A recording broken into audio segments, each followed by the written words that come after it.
You ever wake up thinking you're about to have a normal day, then life just slaps you across the face with a plot twist so ridiculous you half expect the camera crew from Punk to pop out of your closet? Well, buckle up, because that was me, Caleb Hawthorne, on what should have been just another Tuesday breathing in that sweet Ohio air, or at least what used to be air. I'll tell you what hit first. Not the noise, not even the yelling.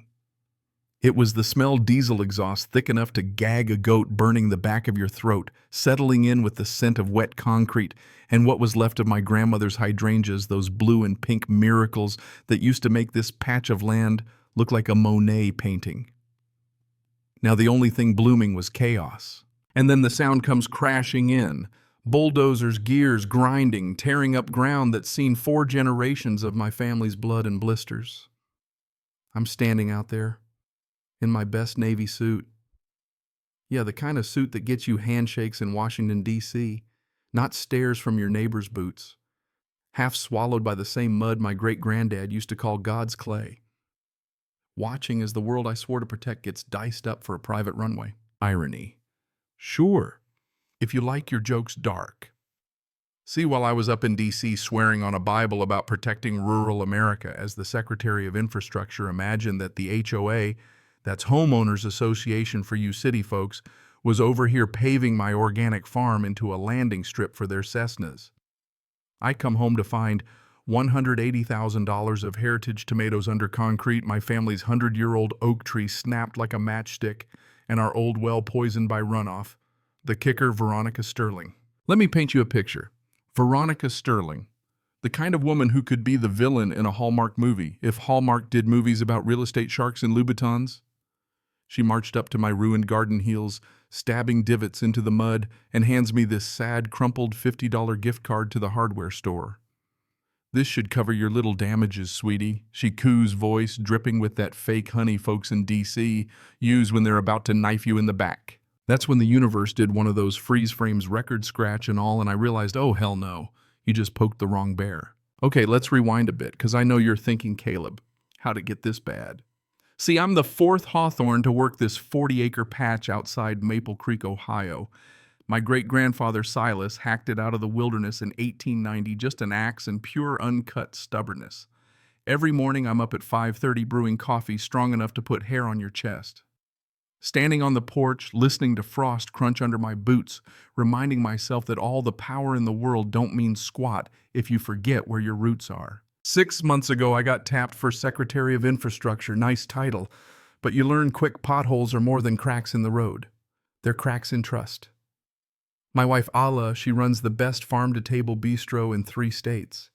Our twins, Leo and Maya, they can rebuild a tractor before most kids tie their shoes. For a while, it was the dream, until progress came knocking. A decade back, the developers showed up Gilded Oaks Reserve McMansions with names like the Windsor. Nothing says Ohio like pretending you're British nobility, right? The queen of all this was Veronica, who moved in 3 years ago and treated the place like her private duchy. You know, the type perfume that hits you before she's in the room, walks so sharp, it's a ticking bomb, and always inspecting, always judging like she's running for Homeowners Association dictator. Last April, she shows up with her lawyer. Yeah, like a Bond villain with a henchman telling me my unused land is a problem.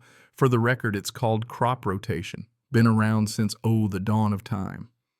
But some little bylaw on page 47 of their rule book said underutilized space could be grabbed for community betterment, meaning let's use my dirt for a rich folks airstrip. 85 grand special assessment, just like that. I laughed in her face, asked who in Maple Creek needed a private runway. Her mask slipped and suddenly she's all fangs. She starts ranting about me abandoning my local duties because of my government gig. That's rich considering her husband, Judge Archibald Sterling, is the county's chief magistrate, and her nephew, Preston, is the HOA lawyer. Real family affair, like a little local mafia minus the charm. The emergency HOA vote scheduled for the 1 week I'm away in D.C. Testifying on rural broadband, no less. And shock vote passes 2-1. Only one holdout. Old man Silas, 80 years old, honest as sunrise. Next thing I know, bulldozers are chewing up my greenhouse, 8 years and $40,000 worth of heirloom tomatoes gone in an afternoon. The sound of that glass shattering, I still hear it when I close my eyes like bones breaking. 3 days later, a process server hits me with a cease and desist fat as a phone book written by who else Preston Sterling. Says if I so much as look at the construction crew, I'll be up on federal ethics charges. Classic power move. If I fight, I risk my job and the president's neck. If I roll over, I lose everything my family's built. Maple Creek Gazette runs a front-page hit piece. Secretary puts hobby farm before public service.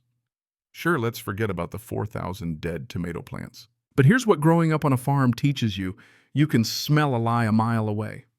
While I'm stress baking sourdough like it's going out of style, I start digging. Permits dated before the HOA vote, so rigged from the jump. Money. Not going to the HOA, but to Veronica's LLC. She's not just stealing land, she's pocketing the cash. I file complaints, nothing happens. Veronica's got the local bureaucracy wrapped up tighter than a Sunday roast. So I call in a favor Dr. Amelia Vance at the EPA. Ask her, is it normal to pave over an underground stream without an environmental review? Silence. Then Caleb, that's not just illegal. That's spectacularly stupid. 2 days later, the EPA shows up, finds construction chemicals in the water, threatening the drinking supply of 1,200 families. Now we're talking federal crimes penalties that make tax fraud look like jaywalking. Suddenly, the town's splitting in two. The old-timers rally at the diner. Conversations go dead whenever a Gilded Oaks resident walks in. Veronica escalates hires, private security blocks my access to the well. My great-granddad Doug forces Ayla to buy supermarket produce for her restaurant. Broke her heart every day. But Veronica, she's not done. She fines me $500 a day for having an agricultural eyesore next to her runway. Backdates the fines to 12 grand overnight. Slaps a lien on my property. My insurance gets canceled, aviation hazard, they say. Now every breakfast tastes like Diesel Maya's blueberry pancakes are gray around the edges, and even our barn cat won't go outside. Pressure's mounting, financial ruin, public shame, and a concrete scar spreading through my land. And through it all, my daughter's asthma is getting worse, the cough never stopping, her breath sounding like it's dragging through gravel. Leo's sheep, once prize winners, now so spooked by the noise they won't eat. Ayla, bless her, finally corners me in the kitchen, wooden spoon in hand, tells me, either you fix this or I drag you out of D.C. Myself.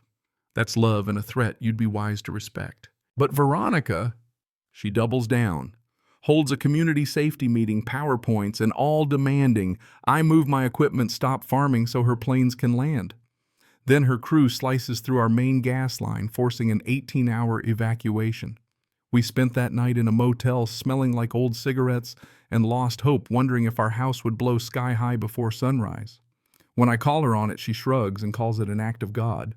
I swear it's a miracle I didn't lose it right there. Next up, she leaks my salary to Facebook, paints me as a fat cat bureaucrat, sparks a petition for my resignation.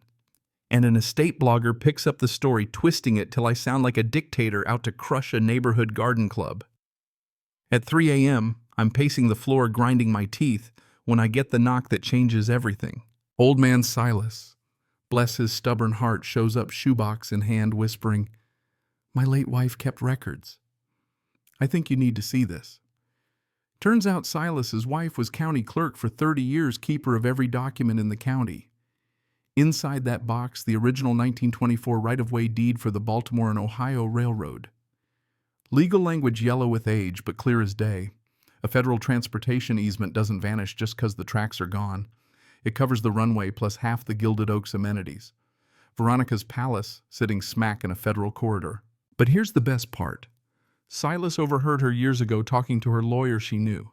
She gambled no one would ever enforce a 1924 railroad claim, least of all the guy she was trying to drive off his own land. She bet wrong. We made my kitchen table a war room, called in Marcus Trent, a reporter who hates corruption more than most folks hate poison ivy, and Professor Harriet Bloom, a retired constitutional law scholar, who took one look at that deed and cackled like a witch at Halloween. Federal preemption doctrine, she explained.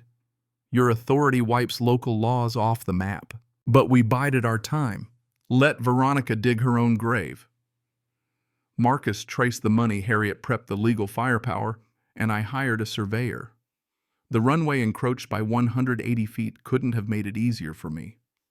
Meanwhile, the EPA finished their report, Clean Water Act violations galore. Desperate, Veronica tried to buy me off. Shows up. Fancy SUV now dusted like the rest of us. Hands me a folder. Offers $700,000 to just go away. What she didn't see was my phone already recording. That's called attempted bribery of a federal official. DOJ, FBI, and DOT. Inspector General all jumped in. Turns out she'd run the same scam in 3 other counties. Judge Sterling gets a target letter. And me, I watched Veronica pace her yard at twilight, still thinking she was the hunter. When the end came, it wasn't quiet. It was a circus. Veronica's PR team tried to spin it, said I was a tyrant, power mad, whatever. House oversight, hearing media blitz, my blood pressure so high, Ayla started hiding my meds. But then the house of cards fell. Judge Sterling, faced with prison or cooperation, recuses himself. The Inspector General's report. 47 violations, $12 million in fraud, racketeering, environmental crime. Town Hall, Maple Creek Community Center, packed wall to wall. Veronica tries to shut it down, but this time the crowd's not having it. I take the floor in my flannel and work boots. None of that DC shine. I show the deed on the big screen, explain the law map out the corridor. Veronica loses it, shouting, flailing, but I hold up my hand and the room goes dead quiet. Mrs. Sterling, I say under Title 49, I order the immediate removal of all structures violating federal easement B&O 1924, effective immediately. Silence. Then old man Silas starts a slow clap, and the place erupts, standing ovation, the whole deal. FBI steps out live. TV handcuffs Veronica for fraud, conspiracy, money laundering. Farm, farm, farm. They chant as she's led away. 3 days later, the bulldozers come back, but this time they're tearing up concrete funded by Veronica's seized assets. Took 6 months and $2 million from her estate to make things right. Veronica traded her mansion for a 6-year federal prison sentence. Her husband's off the bench. Nephews disbarred. Their empire crumbles. The HOA gone, replaced by folks who actually care about neighbors. The land bounced back. The stream ran clear. Maya's asthma disappeared with the dust. Our tomatoes grew sweeter than ever. But the real victory, Congress passed the Hawthorne Amendment protecting family farms from predatory HOAs. Our story became a documentary, a rallying cry for rural America. Now most evenings I'm back on my porch. Diesel fumes long gone, just the scent of leaves and earth. I watch the sunset cider in hand and think, yeah, we saved the farm. But more than that, we proved the little guy armed with truth and a yellowed piece of paper can still win. And that's how I turned an illegal airport back into a tomato field. Makes you think, right? How many Veronicas are out there bulldozing people's lives because they think nobody's watching? What would you do if they came for your backyard? Drop your thoughts in the comments. Ever fought for what's yours? Where's the line between power and justice? Tell me your story. Let's keep this fight alive. And hey, if you enjoyed this wild ride, share it, hit like, subscribe, all that jazz. Thanks for listening, folks. See you next time. Cảm ơn các bạn đã xem video.